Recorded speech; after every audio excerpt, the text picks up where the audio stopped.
Assalamualaikum warahmatullahi wabarakatuh. Assalatu wassalamu ala asrafil anbiya wal mursalin sayyidina wa habibina wa syafi'ina nabiyuna Muhammadin sallallahu alaihi wasallam la nabiyya ba'dah. Rabbi israh li sadri wa yassir li amri wa hlul 'uqdatam min lisani yafqahu qawli. Amma ba'd. Para ikhwan fillah yang kami cintai, yang kami hormati, pada kesempatan kali ini saya menemukan sebuah video yang mengatakan dia itu adalah sebuah ada ustadz besar yang kemudian menyatakan tentang ketuhanan Yesus menurut Islam. Ini menurut channel ini, menurut orang ini. Mungkin sama orang Kristen atau sama orang non-Muslim itu yang dikatakan ustadz besar itu mungkin karena gemuk, karena badannya besar gitu. Jadi saya juga gak kenal, dikatakan ustadz besar ini saya gak kenal, umat Islam gak kenal siapa sih orang ini gitu. Nah beginilah cara-cara orang non-Muslim ini ketika ingin menipu orang gitu loh. Dia itu berpakaian muslim, berpakaian seolah-olah busananya itu muslim, tetapi hatinya itu sebenarnya Kristen dari lahir gitu loh.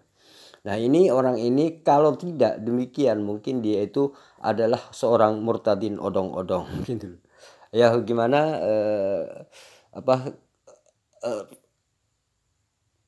pendapat orang ini tentang yang dikatakan seorang ustadz besar, yakni ustadz gemuk mungkin ya. Yuk kita saksikan.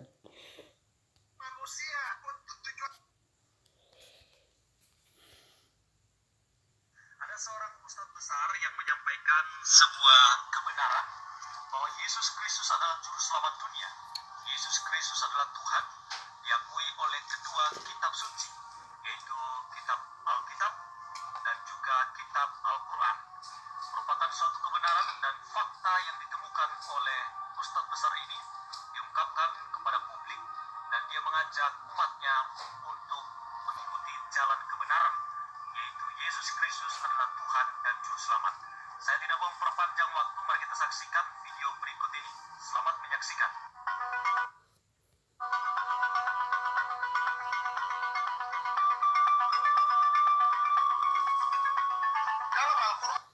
Begini ya, saya sebentar saya cut dulu ya, saya ini dipotong dulu ya. Begini tadi dia mengatakan bahwa Yesus itu Tuhan baik di dalam Al-Quran maupun Bible. Orang ini mengatakan seperti itu ya. Sebenarnya tidak satu pun Yesus menyatakan itu di dalam Bible sendiri. Yesus tidak pernah mengaku dirinya sebagai Tuhan, tidak pernah. Di dalam Bible aja Yesus tidak pernah mengaku dirinya sebagai Tuhan gitu loh. Apalagi di dalam Al-Quran seperti itu.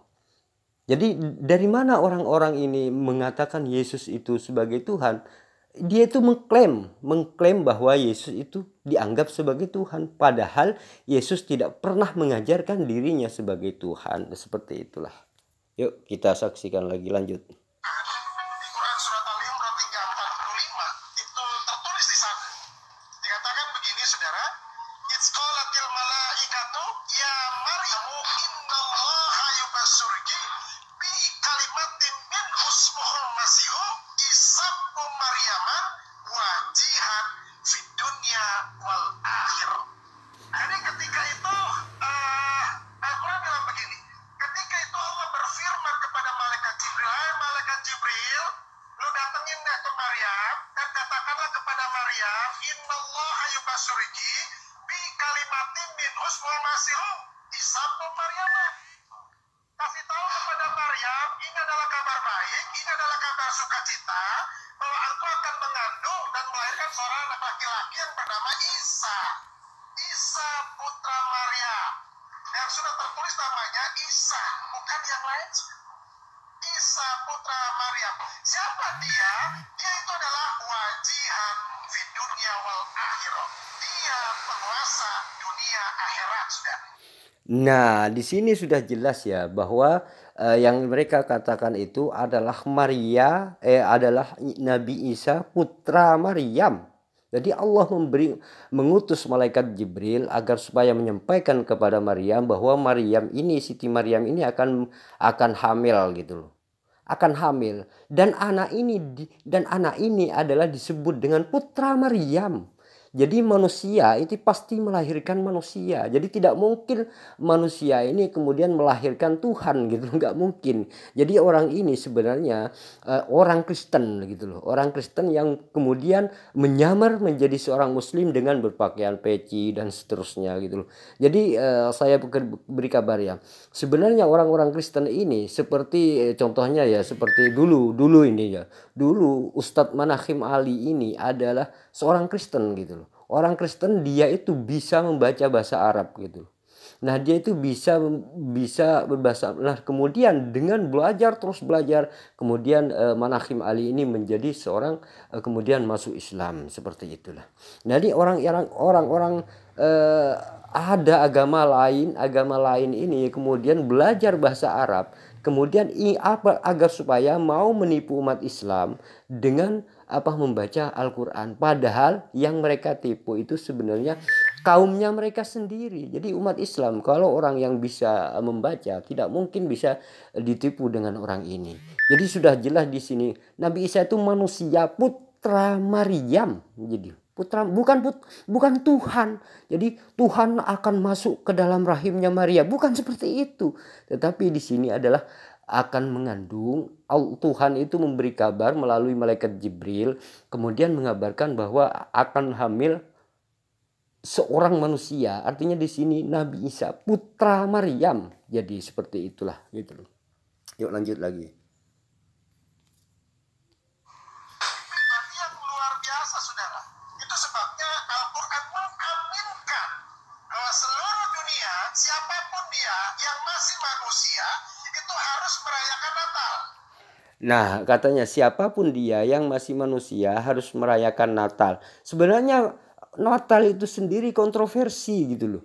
Artinya Yesus ini tidak lahir pada 25 Desember, tidak lahir di situ. Jadi siapa yang lahir di 25 Desember? Jadi kalau ada beberapa, jadi 25 Desember ini adalah diagung-agungkan mulai oleh zaman pagan dulu. Jadi kemudian Yesus sendiri tidak lahir 25 Desember sebenarnya gitu loh. Nggak lahir. Jadi kemudian keyakinan Romawi zaman dulu yang bernama pagan-pagan ini dimasukkan kepada ajaran Kristen sehingga ada Natal. Sebenarnya 25 Desember ini kalau saya baca itu adalah kelahiran dewa matahari seperti itu. Itulah yang diagungkan oleh orang ini gitu loh. Dewa matahari. Karena 25 Desember adalah kelahiran dewa matahari gitu. Yuk lanjut.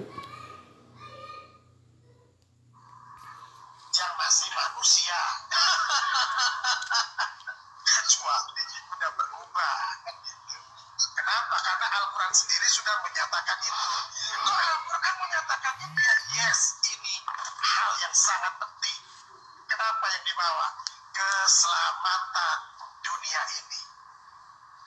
Manusia itu butuh keselamatan. Ketika manusia itu butuh keselamatan, apa yang harus dia lakukan? Dia harus mencari keselamatan itu. Bagaimana caranya mereka mencari jalan keselamatan itu? Ada yang rambutnya dibotakin supaya kudus, ya kan? Ada yang harus menghadap ke arah mata angin, karena di sanalah ada Tuhannya untuk selamat. Lalu ada juga yang harus mengorbankan korban untuk selamat. Harus bawa sesajen untuk selamat. Nah, kalau di dalam Yesus itu nggak butuh yang kayak gitu-gitu.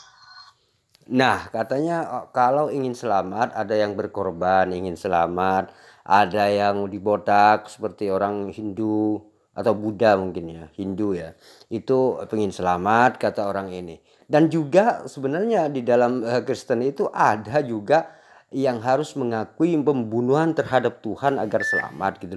Jadi Tuhannya ini diakui harus mati gitu loh. harus mati, dibunuh, disalib gitu loh, agar supaya orang Kristen ini selamat. Jadi kalau Tuhannya tidak percaya Tuhannya itu dibunuh, maka di dalam ajaran Kristen ini adalah tidak selamat. Masa membunuh Tuhan? Begini aja. eh, Adam ini kan manusia pertama, anggaplah manusia pertama. Adam ini adalah makan melanggar perintah Tuhan aja itu sudah berdosa, apalagi percaya manusia ini membunuh Tuhan gitu loh. Membunuh Tuhan, masa membunuh Tuhan ini dikatakan selamat? Mau merampas apa gimana sih? Tuhannya dibunuh, surganya dirampas, apa seperti itu? Tidak gitu loh. Ini semua menurut saya bukan ajaran kasih, tapi ini menurut saya ini adalah sebuah kekejaman, karena harus selamat harus membunuh Tuhan dulu dan percaya atas pembunuhan tersebut baru dikatakan selamat. Ini bukan ajaran kasih, tetapi sebenarnya ini kekejaman yang berkedok kasih menurut penjelasan saya. Yuk lanjut. Justru ketika manusia tidak menemukan jalan keselamatan itu, apa yang harus mereka lakukan? Mereka harus mencari yang namanya sirotol mustaqim. Jalan keselamatan itu penting bagi manusia. Kenapa? Karena di dalam dunia ini cuma dua tempat, surga atau neraka. Nah, semua manusia pengennya ke surga, betul ya? Tapi ingat, kalau mau ke surga harus kenal sama yang punya surga. Kalau kagak kenal, ya dikira sendiri kan. Nah sebenarnya gini ya, tadi orang ini yang munafik ini, yang menyamar menjadi muslim ini mengatakan orang itu kalau pingin pingin selamat, pingin masuk surga harus mengenal mengenal yang punya surga, seperti ini. Karena menurut mereka Yesus itu dari surga. Nah sebenarnya Tuhan itu tidak butuh surga. Semua yang berada di dalam surga itu ciptaan gitu loh. Berarti kalau Yesus berada di surga, kau Bapak berada di surga, berarti Bapak dan Yesus sama-sama ciptaan gitu loh. Jadi Tuhannya orang ini atau non muslim ini, Kristen ini, Tuhannya Kristen ini semuanya itu ciptaan gitu loh. Baik Bapa, baik itu Yesus. Kenapa? Kenapa saya mengatakan bahwa Tuhannya orang Kristen ini adalah ciptaan? Karena apa? Kalau memang Bapa dan Yesus ini berada di dalam surga, berarti duluan surganya daripada Tuhannya, seperti itu. Jadi kalau Yesus, kalau Bapa, Tuhannya orang Kristen ini berada di dalam surga, berarti duluan surganya daripada Tuhannya gitu loh. Gitu loh. Kalau memang Tuhannya berada di dalam surga, maka duluan surganya daripada Tuhannya orang Kristen. Beda dengan keyakinan orang Islam. Surga itu adalah ciptaan dan semua makhluk itu akan dimasukkan ke dalam surga. Tuhan itu menciptakan surga gitu. Artinya kalau di dalam Islam itu benar, yaitu Tuhan itu tidak berawal dan juga tidak berakhir. Artinya Tuhan itu menciptakan surga untuk makhluk gitu. Jadi siapapun yang berada di dalam surga, maka dia itu makhluk Tuhan. Termasuk yang disembah oleh orang-orang Kristen ini adalah orang Kristen ini menyembah makhluk gitu, menyembah ciptaan karena berada di dalam surga, seperti itu. Yuk lanjut. Makanya dia harus hadir ke dunia ini. Tuhan harus jadi manusia. Kenapa? Karena dia sudah mengirim rasul-rasul, sudah mengirim nabi-nabi, tetapi manusia tetap keras kepala. Gak bakalan gue mau. Pokoknya gue mau suka-suka gue, semau gue katanya. Nah, dia katanya dia itu Tuhan ini harus turun ke bumi gitu.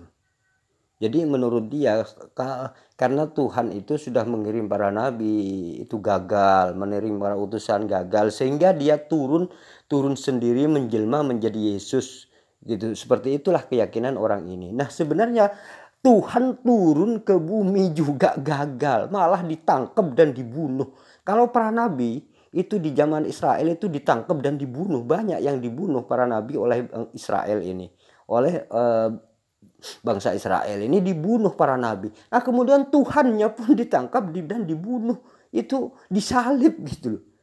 Ini gagal gitu loh. misinya Tuhan turun tangan sendiri juga gagal. Jadi yang mengislamkan pun di sana nggak ada yang ikut Yesus itu nggak ada, cuman 12 orang gitu loh, muridnya Yesus ini gitu. Gagal. Jadi keseluruhan itu cuman berapa persen itu dari bangsa Israel itu gitu loh. Ini sebenarnya cuma 12 orang muridnya. Yang lain itu ingkar kepada Yesus gitu loh. Padahal itu Tuhan sendiri yang turun, masih gagal. Artinya di sini Tuhannya orang Kristen ini adalah gagal, produk gagal. Kenapa gagal? Karena orang Kristen ini adalah menyembah ciptaan yang berada di sorga. Semua apapun yang berada di dalam sorga itu adalah makhluk. Jika menyembah yang berada di sorga, berarti jelas orang ini sebagai umat Kristen, dia itu menyembah ciptaan Tuhan, menyembah makhluk gitu. Yuk lanjut. Lalu bagaimana ini Tuhan ini punya kasihnya begitu luar biasa.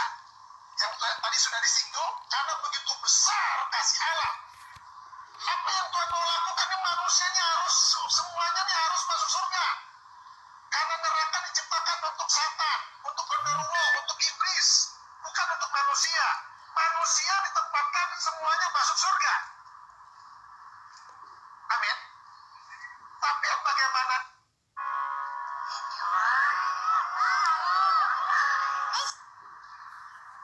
Amin. Tapi bagaimana dulu?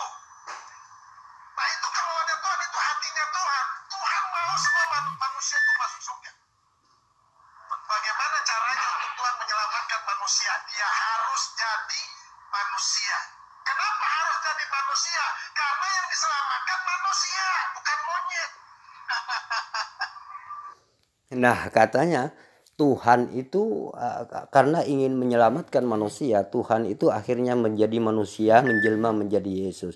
Kemudian setelah menjelma menjadi Yesus, kemudian manusia ini menangkap dan membunuh Tuhan gitu loh. Kalau Tuhan ini harus menjadi manusia, maka setelah jadi manusia Tuhannya, maka mereka menangkap dan membunuh Tuhannya gitu loh. Ini sebenarnya orang-orang Kristen ini di sini gagal gitu loh. Misi Tuhannya orang Kristen ini gagal, kandas di tengah jalan, dibantai oleh orang-orang Romawi gitu loh. Tuhan turun tangan sendiri, ditangkap, masih ditangkap, dibunuh oleh orang-orang Romawi gitu. Masa mau menyembah Tuhan yang selemah itu? Jadi kalau saya tidak akan mungkin menyembah Tuhan yang selemah ini gitu. Yuk, next lanjut. Kalau yang diselamatkan monyet, ya otomatis dia harus jadi monyet dengan bahasa monyet. Nah, sebenarnya ini di sini adalah bentuk ketidakkuasaan Tuhannya orang Kristen ini ya. Kalau misalkan gini, saya sebagai manusia ingin menyelamatkan monyet, misalkan ada monyet kecebur atau monyet kecebur sumur gitu loh. Saya ingin menyelamatkan monyet, masa saya harus menjadi monyet dulu untuk menyelamatkan monyet? Kan gak mungkin, gak logis gitu loh. Jadi kalau ingin menyelamatkan monyet, ya cari bagaimana caranya ya supaya monyet itu tarik ke atas gitu, atau tak kasih kayu kayak apa itu, dengan itu lebih logis. Gak perlu saya harus menjadi monyet, kemudian ada kodok saya harus menjadi kodok, kemudian ingin menyelamatkan ayam harus menjadi ayam. Ini apa-apaan ini gitu, lucu jadi orang Kristen ini gitu loh. Jadi orang Kristen yang menyamar menjadi Muslim ini sangat lucu gitu loh, lucu sekali gitu loh. Jadi dia kalau ingin menyelamatkan kodok harus jadi kodok. Jadi seperti itu. Padahal misalkan gini, Tuhan ingin menyelamatkan menyelamatkan monyet misalkan. Monyet itu ingin dimakan harimau gitu. Terus kemudian diselamatkan oleh Tuhan monyet. Masa Tuhan harus jadi monyet dulu? Nah ini kan lucu gitu loh. Ini bentuk ketidakkuasaannya gitu loh. Jadi Tuhan itu maha kuasa, gak perlu harus jadi monyet. Itu penghinaan terhadap Tuhan sebenarnya. Yuk lanjut. Tapi yang diselamatkan manusia, itu sebabnya dia harus jadi manusia. Makanya ada yang bilang, itu hanya orang Kristen lucu jadi manusia. Suka-suka dia. Ya iyalah, memang sangat lucu Tuhannya orang Kristen ini. Suka lucu gitu loh. Masa mau menyelamatkan monyet harus jadi monyet. Mau menyelamatkan kodok harus jadi kodok. Saya aja, saya gini ya. Saya ingin menyelamatkan kodok misalkan. Mau ditabrak mobil. Ya gak perlu saya harus jadi kodok gitu loh. Cukup kodok itu angkat dari jalan raya, masukkan ke kolam, gitu aja. Tetap saya ini tetap menjadi sebagai manusia lebih berharga daripada kodok gitu, lebih wibawa daripada kodok gitu. Jadi nggak perlu saya harus jadi kodok dulu ingin menyelamatkan. Ada lucu, memang bener, memang lucu gitu. Yuk, lanjut. Dia mau jadi apa tuh suka-suka dia. Ya puji Tuhan yang diselamatkan, target utamanya adalah manusia, maka Nah, Tuhan menjadi apa suka-suka Tuhan katanya orang ini. Jadi menjadi apapun mungkin kalau memang begitu, mungkin sekarang ini kan apa ya? Kalau dulu Tuhan itu berubah menjadi manusia karena ingin menyelamatkan manusia. Terus kemudian kalau ingin menyelamatkan monyet misalkan, masa harus jadi monyet gitu loh. Nah ini kan lucu, tidak logis, jadi lebih kok kalah daripada saya gitu loh. Saya aja ingin menyelamatkan monyet gak perlu jadi monyet gitu loh. Saya aja cukup gitu aja sudah pergi monyetnya gitu loh.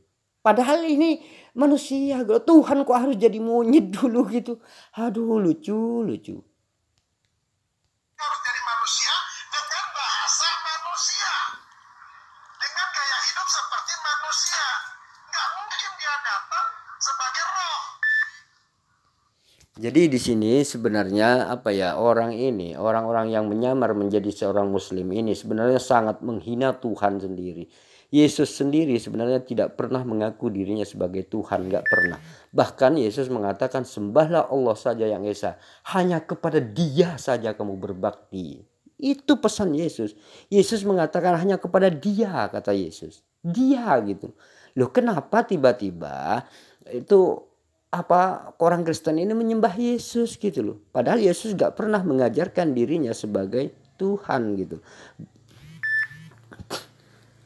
Ini lucu, orang yang menyembah Yesus ini sangat lucu. Yesus tidak pernah mengajarkan dirinya sebagai Tuhan, kemudian disembah, dikira Tuhan sama orang Kristen gitu loh. Ayo naik lanjut.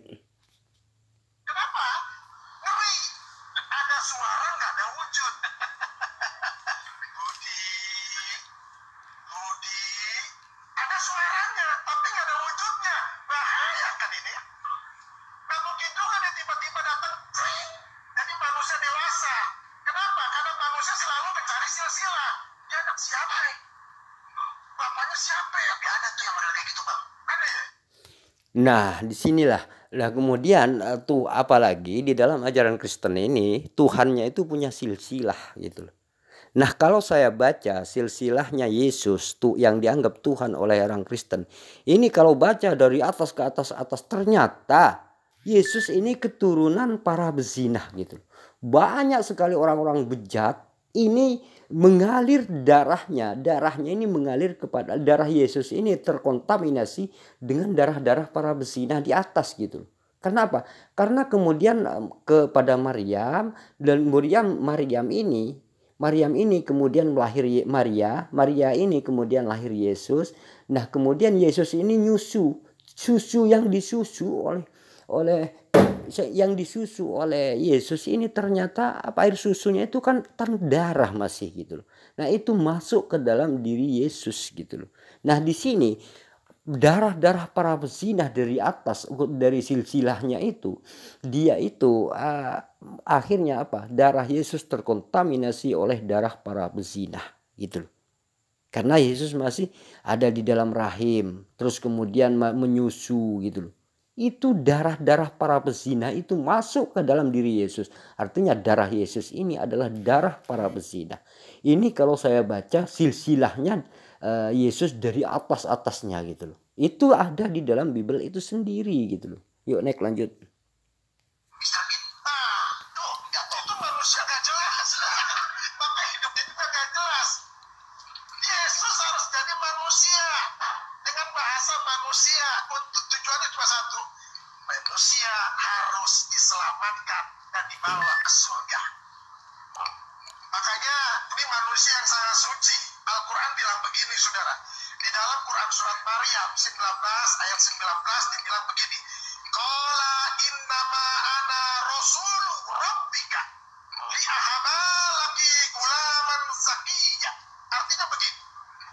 Ketika malaikat Jibril diutus oleh Allah kepada Maryam, Jibril bilang begini, sesungguhnya aku hanya utusan Allahmu. Aku hanya utusan Tuhanmu, ini kata Jibril. Untuk apa? Untuk menyampaikan anugerah kepadamu. Apa anugerahnya? Seorang anak laki-laki yang suci. Nah, di sini sebenarnya sudah sudah jelas ya. Malaikat Jibril ketika datang itu sebenarnya saya diutus Allah untuk menganugerahkan kepadamu, seperti itu. Mengadukan aku diutus oleh Allah, aku diutus oleh Tuhanmu atau Allahmu, seperti itu. Jadi malaikat Jibril ini sudah jelas mengatakan bahwa malaikat Jibril ini mengatakan bahwa aku diutus Allahmu atau Tuhanmu, gitu. Ini kan berarti di sini bukan berarti saya akan memasukkan Tuhan ke dalam rahimmu, tidak seperti itu, gitu loh. Jadi di sini aku diutus Allah untuk menganugerahkan sebuah bayi kepadamu, gitu loh. Bayi ini anugerah, bukan Tuhan, gitu loh, yang masuk ke dalam rahim. Nah, orang ini sebenarnya sudah linglung, gitu loh. Ingin karena karena mungkin kebodohannya di dalam Islam. Kalau memang dia itu murtadin odong-odong, maka dia itu saya pikir dia ini orang bodoh yang berkeyakinan seperti itu. Yuk lanjut. Artinya Yesus ini bukan manusia berdosa dan tidak ada dosa di dalam hidupnya. Itu sebabnya dia harus menyelamatkan. Kenapa dia harus menyelamatkan? Karena dia nggak berdosa. Yang bisa menyelamatkan manusia adalah orang yang nggak berdosa. Nah, di sini Yesus itu katanya tidak berdosa ataulah suci, gitu ya. Karena dengan kalimat suci. Nah, di sini sebenarnya kalau di dalam Islam fitrah itu artinya di sini bayi yang lahir, bayi lahir kemudian sebelum masa balik itu masih suci, artinya tidak ada dosa di sini, gitu loh. Tidak punya dosa bayi. Apakah bayi itu Tuhan? Tidak. Jadi kategori suci itu karena apa? Dosanya sudah diampuni oleh Allah, seperti itu. Itu kategori suci, orang-orang suci itu. Nah, kalau ada orang-orang suci, apakah dia Tuhan? Itu bukan. Berhubung orang Kristen ini menyembah manusia, ketika ada kalimat suci, maka dikira Tuhan, gitu loh. Karena Tuhannya memang manusia, seperti itu. Yuk, next lanjut. Kalau saudara punya hutang, siapa yang harus bisa membayarnya? Tentunya orang yang nggak punya hutang dan bersih dari hutang. Kalau lu masih punya hutang, lalu mau bayarin orang yang punya hutang, gigi lu. Kenapa harus gigi? Lu aja masih punya hutang. Lu mau bayarin hutang gue? Yesus itu bisa menyelamatkan. Kenapa? Itu sebabnya dia disebut sebagai juru selamat. Kenapa disebut sebagai juru selamat? Karena dia tahu keselamatan. Orang itu nggak bisa disebut sebagai juru bicara kalau ngomongnya kagak jelas. Assalamualaikum. Nah, Yesus ini diibaratkan sebagai juru bicara atau juru selamat. Sebenarnya begini ya, juru parkir itu bukan bos, gitu loh. Bukan yang punya parkir, cuman juru. Jadi juru kunci misalkan, bukan yang punya gedung, gitu. Dia itu cuman juru kunci, gitu. Misalkan gini, juru kebun, bukan yang punya kebun, gitu loh. Contohnya gini aja ya, saya punya juru kebun atau juru kunci 1 orang lah, gitu. punya juru kunci satu orang, dan saya pasrahkan kepada juru kunci itu semua kunci-kuncinya gitu. Sehingga apa?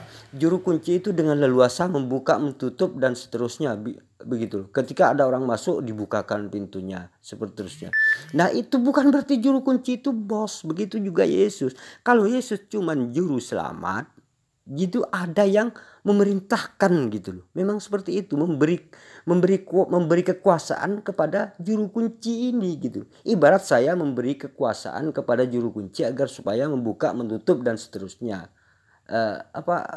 gedung itu gitu. Ya seperti itu juga Yesus, cuman memberi kuasa gitu. Kuasa Yesus ini sebenarnya hanya pemberian gitu, pemberian dari Allah Subhanahu wa taala, pemberian dari Tuhan gitu. Nah, ketika ada yang menuhankan Yesus, berarti di sini adalah sesat gitu. Sama aja mengira juru kunci itu adalah bos yang punya gedung itu, padahal dia itu cuman dipasrahkan, diberi kuasa untuk menguasai gudang yang saya berikan tugas ini gitu. Jadi saya itu cuman memberi kuasa agar supaya gedung itu ditutup kalau ada orang gitu. Seperti itulah gitu. Bukan berarti jika ada orang mengaku juru kunci ini adalah bos besarnya, berarti orang ini sesat sudah gitu. Sama dengan orang ini, ketika juru selamat seperti Yesus ini, dia itu mengira juru selamat ini Tuhan, maka dia ini tersesat seperti itulah. Karena apa? Karena Yesus diberi kuasa. Kekuasaan Yesus ini hanya sebuah pemberian gitu.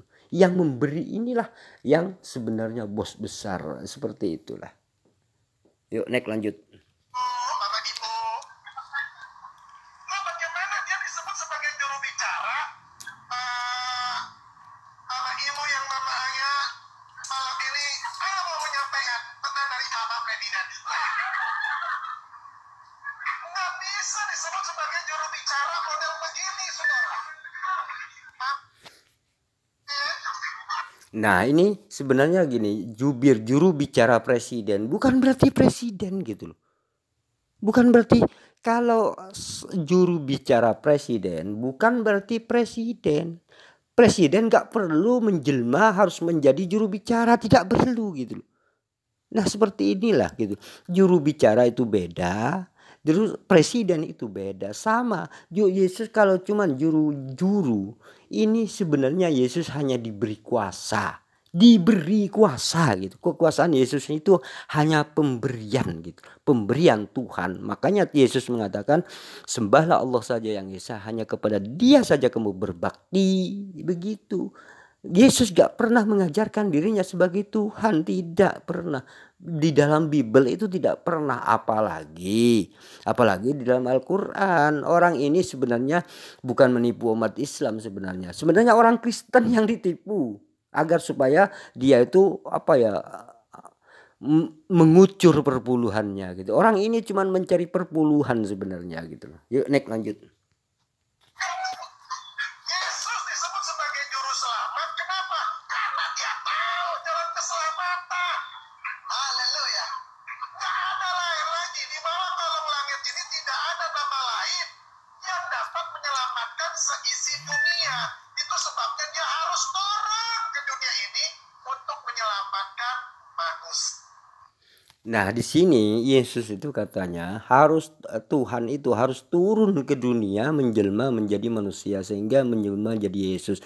Kemudian manusia menangkap Yesus dan membunuh Yesus. Artinya di sini manusia ini membunuh Tuhan gitu loh. Setelah Tuhan menjelma kemudian ditangkap, begitu muncul Tuhannya langsung ditangkap sama manusia gitu loh. Langsung dibunuh, disalib, diarak-arak gitu, dihinakan. Nah, ini sebenarnya penghinaan terhadap Tuhan. Ketika Tuhan menjelma langsung dibunuh. Kalau para nabi itu dibunuh zaman dulu di bangsa Israel sana, itu zaman nabi-nabi itu dibunuh, ditangkap dan dibunuh. Itu yang membunuh, itu yang percaya pada pembunuhan terhadap utusan Tuhan, terhadap para nabi yang mengikuti kepercayaan yang membunuh dan kemudian percaya pembunuhan itu, maka dia itu adalah sama dengan yang membunuh gitu loh. Apalagi orang Kristen ini percaya pembunuhan, pembantaian terhadap Tuhan. Ini sebenarnya bukan hukum kasih. Artinya di sini Tuhan mengajarkan kekejaman agar supaya apa? Manusia membunuh Tuhan. Ini kekejaman sebenarnya. Tuhan mengajarkan kekejaman gitu loh. Jadi manusia membunuh Tuhan. Adam aja ya melanggar perintah Tuhan sudah dicap sebagai dosa yang tidak terampuni oleh orang Kristen gitu loh. Apalagi nih di sini manusia membunuh Tuhan. Manusia melanggar perintah aja gak dianggap diampuni dosanya, apalagi manusia membunuh Tuhan. Menurut saya ini adalah menurut saya ini adalah menambah dosa besar atau lebih besar dosanya daripada dosa Adam, karena manusia membunuh Tuhan di sini gitu loh. Yuk naik lanjut. Terima kasih, itulah mungkin ya yang bisa saya sampaikan, yang bisa saya reaction bahwa Tuhannya orang Kristen ini setelah menjelma menjadi manusia, kemudian ditangkap oleh manusia dan kemudian dibunuh. Nah Tuhannya ini kalah sebenarnya dengan manusia gitu. Begitu muncul langsung ditangkap gitu loh sama manusia. Nah ini kemudian mungkin sekarang ya sudah nggak mau muncul lagi mungkin di hari akhir, karena apa? Begitu muncul ditangkap gitu loh, disalib dulu gitu. Sekarang ini mungkin Tuhannya itu gak muncul-muncul lagi. Karena apa? Sekarang ini banyak orang yang membangkang, gak berani muncul lagi mungkin gini. Karena apa? Karena takut ditangkap gitu loh Tuhannya orang Kristen gitu. Nanti jangan-jangan aku disalib lagi ya, seperti itulah. Inilah yang bisa saya sampaikan,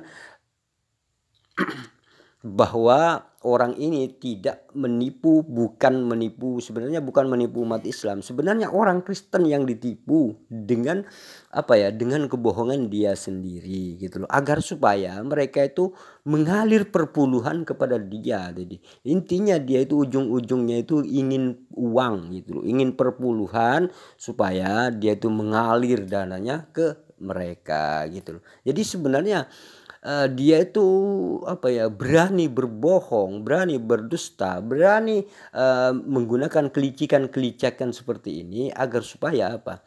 Agar supaya mereka itu tertipu gitu, dengan memberikan sebuah uang gitu. Jadi bukan orang Islam sebenarnya yang ditipu. Umat Islam sudah tahu tentang bahwa orang ini salah gitu. Nah, yang saya kasihan orang Kristen itu sendiri gitu. Karena orang Kristen kan nggak tahu Al-Quran, digida, oh iya, seperti itu. Kemudian akhirnya membayar, jadi pengikut dia, jadi gereja yang sama, kemudian membayar perpuluhan. Minimal dia itu memberikan kucuran dana. Itu sebenarnya uang yang tujuannya ini gitu loh. Nah inilah yang bisa saya sampaikan. Mudah-mudahan ini bermanfaat bagi kita semua, baik bagi Islam atau non Muslim gitu loh. Mohon maaf, saya tidak bermaksud saya tidak bermaksud menyakiti perasaan yang non Muslim, tetapi di sini saya hanya mereaksi apa yang mereka katakan. Mereka menyamar menjadi seorang Muslim, kemudian dia dikatakan saya ustadz besar. Jadi orang ini mengatakan seorang ustadz besar ini gitu. Padahal besar dari mana? Saya aja gak kenal sama dia gitu. Jadi di Indonesia ini kalau ada ulama besar, ada ustadz besar dan seterusnya, ulama kondang dan seterusnya, pasti dikenal gitu loh. Orang ini gak kenal, saya gak kenal gitu loh. Ini yang bahwa orang ini cuman menyamar menjadi berpakaian seakan-akan dia itu Muslim gitu. Padahal dia sebenarnya non Muslim atau Kristen itu. Gak mungkin orang Kristen seperti itu, sebodoh ini. Jadi gak mungkin orang Islam itu sebodoh ini dalam memahami Al-Quran, kecuali dia itu memang